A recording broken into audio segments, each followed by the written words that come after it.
Сарысу ауданы Жаңатас қаласында бүгін сағат күндізгі 3-тен 15 минут кеткен кезде 5 қабатты үйдің 3-ші қабатынан өрт шыққан. Өрт жалпы аумағы 16 шаршы метрді қамтыды. Үй жиһаздары мен үй заттары өртенген. Өкінішке орай өрт орнынан 2015, 2016, 2017, 2019 және 2020 жылы туылған нәрестелер қайтыс болды.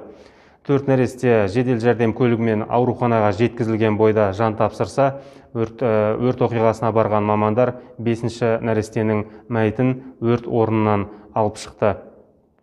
Осыған орай қазір облыстық деңгейде арнайы комиссия құрылды. Оған жергілікті атқарушы органдар, төтенше жағдайлар департаменті, полиция департаменті және өзге де мемлекеттік органдардан арнайы мамандар жұмылдырылды.